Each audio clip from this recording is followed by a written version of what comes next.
Here on Double RT Boxing, ready talk boxing. We're going to do a fight card review on the Frank Warren's Queensberry Promotions card at the Copper Arena on 7th, 8th, 2017. Let's get into it. It's a six card bout. I believe I covered 5 other fights. I forgot about the Byfield. So let's get into it. We're gonna go first with the Daniel Dubois versus a replacement of Julian Fernandez, who was replaced by Mauricio Barragan. Dubois improves to 4-0. I think the fight went down exactly. Excuse me. I think the fight went down exactly how everyone thought it was going to go down. First right hand, I believe first punch, first right hand, not only clean or nothing. Dubois dropped him. The guy got up, lasted the first round, went down with a body shot in the second, milked it and stayed down.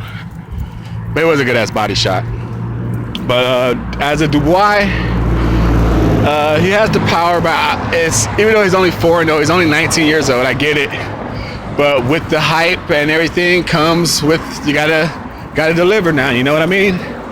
It sucks, you know. He's only 4-0, 19, but you know if he got the hype, so now he has to deliver. So I would like to see him set up his finishes more. He don't set up the punch. He just throws. He throws his killers out there. You know, it'd be nice to throw some touch up there, some touch up shots, and then a body shot, or you know, I think he finishes people quicker and more dominating. Even though he's 4-0 in his 6 rounds of fighting, but is that good or bad? I think it's bad. But moving on, we're gonna go to the headliner next. We're gonna go to Anthony Yarde, the new WBO European light heavyweight champion. You know, Anthony Yarde defeated Richard Barani. I believe that was a first round, just brutality. It wasn't really a brutality. It was just an overmatched opponent. That's all it was. You know, he threw a nice, crisp, strong jab down the middle. You know, if you've never seen Anthony Yarde, then it's weird that you're watching this video, but he's a patient light heavyweight. He's climbing up quick, and the light heavyweight division has will change big in the last couple days, because Barani's belt changed hands. He was number 9. Number 2 was Dominic Bosel.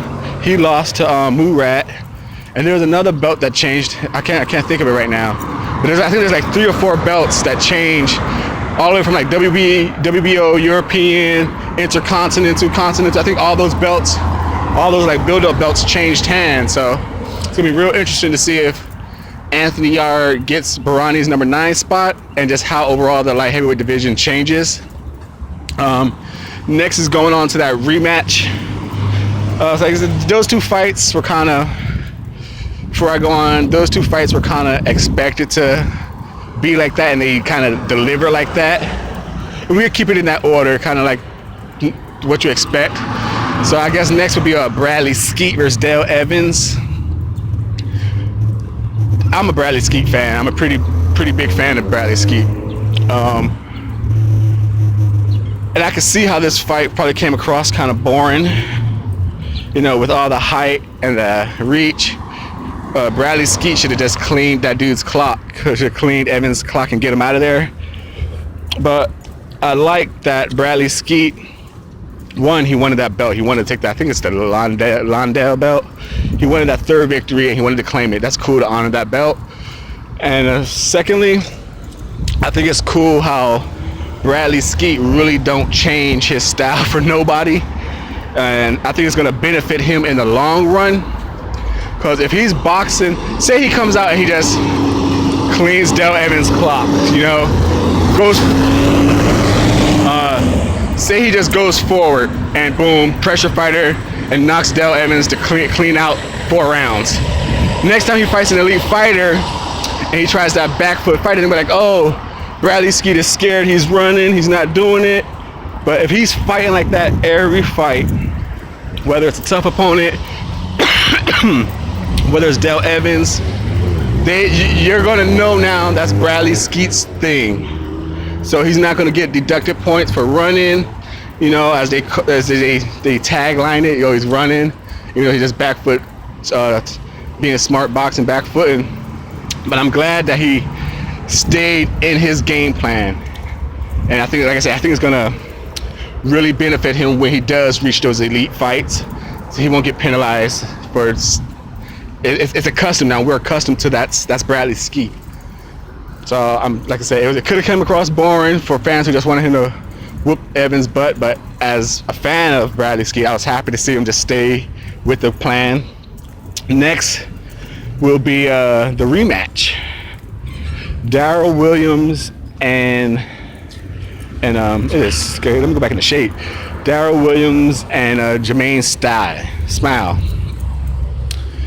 This fight could also has come across boring because of the action the first one had. But due to, I think, Smile knew, like, hey, you know, why put myself through that type of fight again when I know I'm a better boxer than this guy? So he tried to box him, and Darrell Williams couldn't catch him. Like, his feet weren't fast enough to get there to unload. When he time he was kind of unload, Smile would be gone. So it was the 1-2 jabs and a few body checks here and there of Smile versus the try and press you of Williams. And eventually, our first Smile's plan was working. Williams couldn't catch him, couldn't deliver. But eventually, Williams moved his feet a little faster, got there sooner, and delivered the inside game that was repeated at the first round, and got a closer decision this time. But still got the UD, I believe. That was the fourth fight. Fifth fight. What was the fifth fight? It was I'm having a blank here. With the fifth fight. I know we got Gary and Larry. But what was the fifth fight? We got Dubois versus Mauricio. You got Skeet, Evans, Yard, Riccardi. I cannot think of the fifth fight right now. Oh, that's a damn shame. That's a damn shame. Well, overall, we go to Larry and Gary because this is what I thought was the best fight of the night.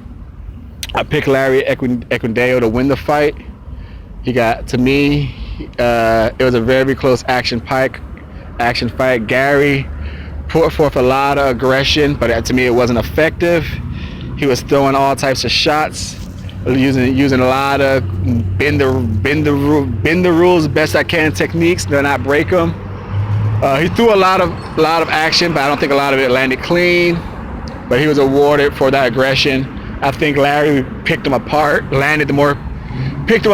point shots, and then landed the harder point shots, the power shots. That's what I think overall. That's out of 5 fights. Oh yes, and I wonder, it's the one fight that I didn't cover that I forgot about. And the 6th fight was Sammy McNass versus Asina Byfield. I didn't think that was gonna make the televised bout, or if whatever, but it did. And that fight was shockingly. I didn't know nothing about those two, except for McNass was talking trash that he's ready, and Byfield, the Southern champion, was like, "Nah, this dude's too early. I'm gonna make quick work of him." And it was good to see. He fights very awkward.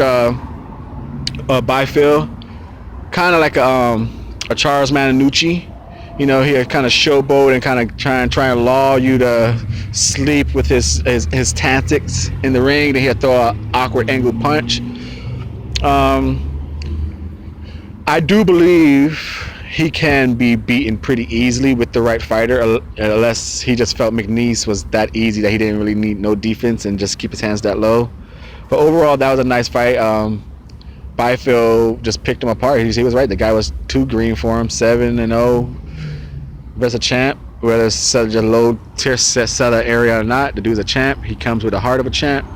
And Asina Byfield put it together, put combinations on them, ones and twos, uppercuts, body shots, angles from all. It was a good fight. I was surprisingly, I didn't know nothing about him. So overall, on the Queensberry Promotions card, Frank Warren's, I give it 2 predictable fights, 3 predictable fights. So that kind of drops it. It really gets nothing. So right now it's in the C bracket. You get Williams, kind of didn't live up to the hype, but I like that fight. And then Asana, I give that card I give it a B minus. I give Queensberry Promotions by Frank Warren on Copper Arena 7/8/27. I give that fight card a B minus. That's my post fight review of that fight card right here on RRT Boxing. This is Mr. A. Thank you for watching this. Leave a comment. Please subscribe. What do you think of the overall grade of the card? Leave it down below. Thank you, and this is Mr. A again. I'm out.